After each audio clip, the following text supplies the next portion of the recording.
Hello বন্ধুরা, আজকে আমরা অনেকদিনের এই জমানো ভাঁড়টা ভাঙবো। প্রত্যেকটা মধ্যবিত্ত বাড়িতেই কিন্তু এইরকম একটা ভাঁড় কিন্তু থাকে। সেরকমই আমাদের বাড়িতেও এরকম একটা ভাঁড় ছিল, যেটা আমি, মা, বাবা সবাই মিলে কিছু কিছু করে জমিয়েছি যখন যেরকম পারতাম। তো টাকা জমে জমে এটা ভর্তি হয়ে গেছে, তো আজকে আমরা এটা কাটবো। আর যেহেতু এটা মাটির নয় তাই ভাঙা যাবে না, এটা কাটতে হবে। তো দেখতেই পাচ্ছ এটার ভেতরে পুরো ফুল হয়ে গেছে। আর কাদের বাড়ি এরকম ভাঁড় আছে তারা কমেন্ট বক্সে জানিও। আর যাদের বাড়িতে এরকম ভাঁড় নেই তাদেরকে বলবো যে বাড়িতে অ্যাটলিস্ট একটা অন্তত এরকম ভাঁড় রেখো, কারণ এই ছোট ছোট সেমিসগুলো কিন্তু তোমার ছোট ছোট ইচ্ছাগুলোকে পূরণ করতে সাহায্য করবে। তো যাদের এরকম প্লাস্টিকের ভাঁড় আছে তারা একটু দেখে কেটো, কারণ আমি যখন কেটেছিলাম তখন 2-1 টাকা কেটেও গেছে। তাই এই ধরনের ভাঁড়গুলি কাটার সময় একটু কেয়ারফুলি কাটতে হবে। সো তোমরা দেখতেই পাচ্ছ পুরো ভাঁড়টা কিন্তু ফুল হয়ে গেছে, আর একটু জায়গা ছিল না কিন্তু এর মধ্যে টাকা ঢোকানোর জন্য। আর ভিডিওটা যারা দেখছো তারা ইতিমধ্যেই ভাবছো যে এই ভাঁড়টা কত দিন ধরে জমানো হয়েছে। তো তোমাদের বলি, এই ভাঁড়টার বয়স হচ্ছে 1 বছর। বিগত 1 বছর পর এই ভাঁড়টা ভর্তি হয়ে গেছে, তো তাই আমরা আজকে এটা ওপেন করছি। আর আমার এক্সপেকটেশন ছিল যে এই ভাঁড়টার মধ্যে 5-6 হাজার টাকার বেশি জমবে না, কারণ ম্যাক্সিমাম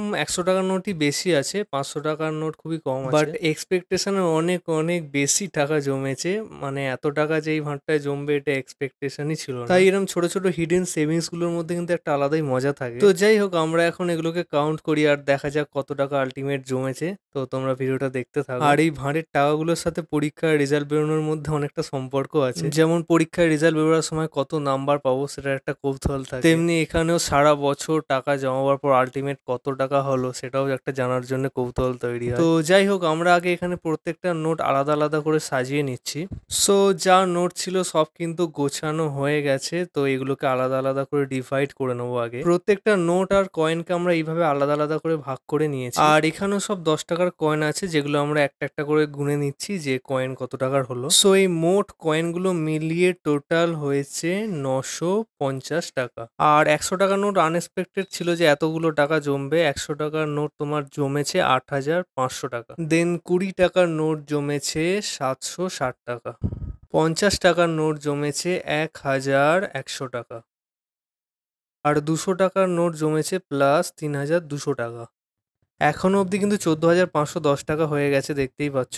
এরপর আছে 10 টাকার নোট, যেটা খুবই সামান্য জমেছে, 150 টাকা হয়েছে। আর নেক্সট অ্যান্ড লাস্ট 500 এর নোট, যেটা জমেছে 2000। তাহলে সবগুলো টোটাল যোগ করে হচ্ছে 16,660 টাকা। মানে 1 বছরে এই ভাঁড়টায় জমেছে 16,660 টাকা।